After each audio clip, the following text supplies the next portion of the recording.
Alex here.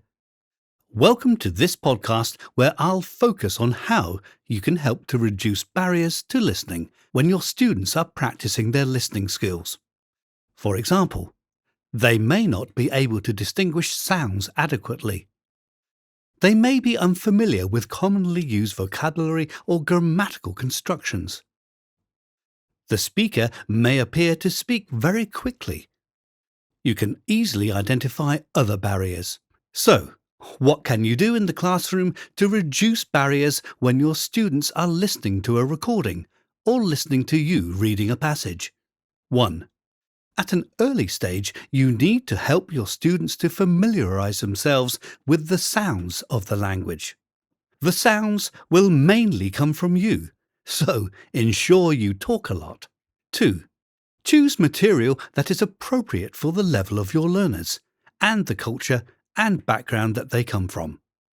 3.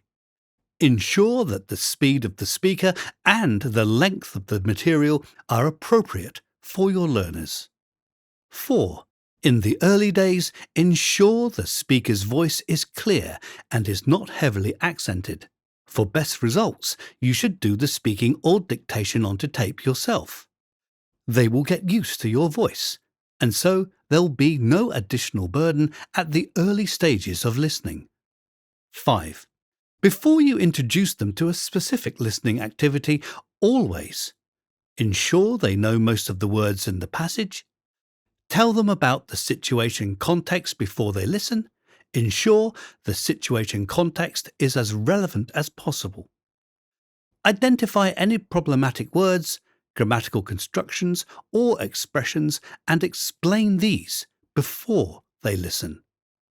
Ask them to predict what they may hear in the descriptive piece about, say, the Great Wall. For example, how old is it?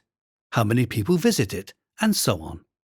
To arouse their interest and focus their concentration, give them a challenge. After listening, I wonder who will be able to tell me how old the Great Wall is and how many people visit it every year. 6. Through time, let your learners experience a wide range of situations, formal and informal styles and accents. 7. Through time, the listening material should also aim to let the learners respond to the speaker, so that listening is one part of an interactive program of learning. 8. In real life, people listen for many different reasons.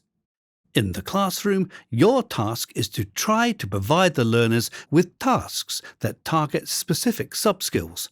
This will not always involve simply listening for information, but may also involve skills such as listening to instructions, listening for keywords, or predicting. If you follow my suggestions, it will work out fine. Good job!